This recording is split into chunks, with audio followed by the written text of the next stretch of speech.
El tema que revisaremos en esta ocasión es el de compuestos fosfoenergéticos. Cuando hablamos de compuestos fosfoenergéticos, realmente nos estamos refiriendo a dos moléculas. Por un lado nos referimos al adenosín trifosfato, en adelante abreviado como ATP, y a la fosfocreatina. Ambos son compuestos o moléculas que utilizan eh, enlaces con grupos fosfatos, los cuales son de alta energía y pueden ser utilizados para abastecer de energía a la célula en ciertos momentos. Entonces, como vimos en la clase anterior, la molécula de ATP, lo importante de la molécula de ATP es justamente esos tres grupos fosfatos con los que cuenta. Respecto al adenosín trifosfato o adenosina de trifosfato, el ATP, es importante tener presente que en su estructura una parte corresponde a la adenina, que también más adelante veremos que es un compuesto para los ácidos nucleicos, una porción de ribosa y la que se encarga de darle energía, los tres grupos fosfatos, los cuales son los que cuentan con los enlaces de alta energía de los que hablábamos en la clase anterior. Aquí podemos ver un esquema más descriptivo del ATP y nuevamente lo que nos interesa revisar en ese momento es los enlaces fosfatos. Tiene tres grupos fosfatos, de los cuales esos dos enlaces que podemos ver ahí, los intermedios, son los que se encargan de liberar energía. ¿Cuál es la importancia del ATP? Pues que representa la fuente principal de contracción muscular. En este caso hay que entender que el ATP siempre ha sido conocido como la moneda de cambio energético y cuando de contracción muscular o trabajo muscular se habla, realmente es en la parte en la que más importancia tiene, debido a que va a ser la molécula encargada de darle energía para poder llevar a cabo todos esos movimientos o todo ese trabajo muscular. ¿Cuál es la utilidad del ATP? Pues su utilidad viene dado cuando se rompen los enlaces fosfóricos y se libera energía, que la célula a través de diferentes mecanismos puede utilizar para tener sus funciones vitales, desde transporte celular hasta reparación de tejidos y, como lo que estaremos viendo durante toda esta materia, la contracción muscular. El ATP se utiliza en diversas funciones del cuerpo, en diversos procesos biológicos. Aquí podemos ver un gran número de ejemplos y nosotros nos iremos concentrando poco a poco en la función del ATP para la contracción muscular.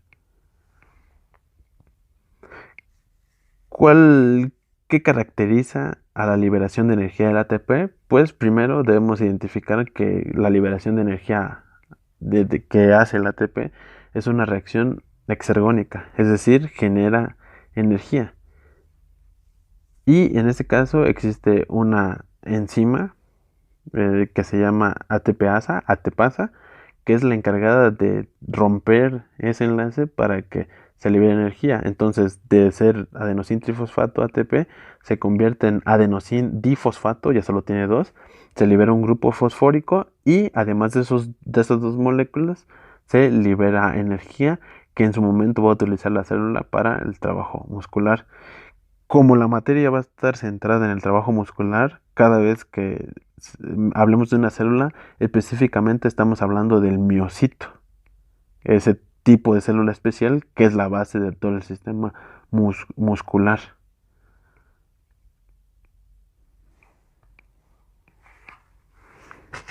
La degradación del ATP, es decir, que de tener tres grupos fosfatos, ahora tenga dos y libera uno, es una reacción exergónica que en promedio libera de 7 a 2 kilocalorías en ese instante.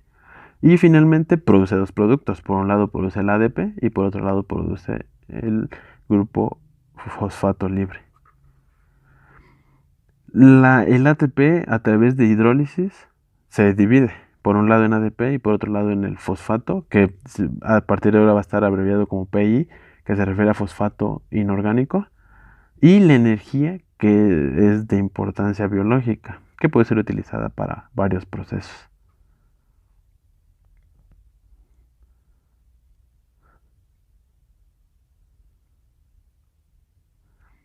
Ahora que sabemos que el ATP es la molécula principal para la energía, es importante recordar que existe un número limitado de moléculas de ATP. Entonces, dependiendo de la cantidad de ATP que se tenga, va a ser la cantidad de energía que se disponga para poder realizar cierto trabajo muscular. Y eso hay que tenerlo presente porque, como lo iremos viendo más adelante con algunos casos, debemos tener presente eso, de que no es lo mismo la reserva de ATP de una persona a otra. Esto depende de muchas características que revisaremos más adelante. Aquí hay un esquema de qué es lo que pasa cuando se libera la energía de ese enlace. Es una representación esquemática. Y ahora vamos a hablar del siguiente compuesto fosfoenergético. Como decíamos al inicio, por un lado tenemos al ATP, al adenosintrifosfato, pero por otro lado tenemos a la fosfocreatina. Y como la célula, como solo estamos hablando de trabajo muscular, la célula de interés en este momento es el miocito. Y en el miocito tenemos dos compuestos fosfoenergéticos. Por un lado tenemos al ATP y por otro lado tenemos a la fosfocreatina. Y en este caso existe un sistema de acoplamiento entre el trabajo que realiza el ATP y las funciones que realiza la fosfocreatina. Entonces, debemos tener presente que igual en el miocito, la fosfocreatina es un compuesto formado por un grupo fosfato y por una molécula de creatina. Esta molécula de fosfocreatina tiene la función de, en cuanto se existe, la molécula de fosfocreatina está en la célula en el miocito y su función es ser de reserva. Cuando nosotros a través del trabajo muscular utilizamos el ATP, ese ATP se divide en ADP y un grupo fosfato. Ese ADP es ayudado por la fosfocreatina, pierde su grupo fosfato, se convierte en creatina y otorga ese grupo fosfato al ADP para que nuevamente se transforme en ATP. Entonces aquí podemos ver un esquema de cómo funciona este sistema acoplado. Tenemos que después de que hubo liberación de energía, ahora tenemos el ATP se nos convirtió en ADP, en adenosín difosfato. Y es necesario que exista una reacción endergónica para que nuevamente pueda captar ese fosfato y transformarse en ATP. Ese fosfato es otorgado por la fosfocreatina. Le da la energía suficiente para que ADP pase otra vez a ATP y contemos nuevamente con una molécula que nos puede dar más energía para otros procesos. Entonces, una vez que la molécula quedó libre como ADP, es necesario que exista un suministro de energía para que nuevamente pueda unirse con ese fosfato que quedó libre y pueda formar ATP. Esta reacción se basa en sistemas acoplados, que otra reacción, o sea que una vez que tenemos el ADP, exista ahí mismo, en ese lugar, otra reacción que le libere energía suficiente para que se pueda volver a acoplar.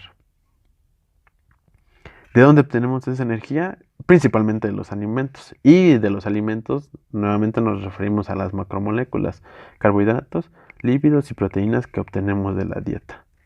Aquí estamos hablando específicamente de un metabolismo anabólico. Durante la siguiente clase estaremos viendo los tipos de metabolismo, pero aquí hablamos de un metabolismo anabólico, es decir, de un metabolismo constructivo, en el que de ADP pasamos a tener ATP.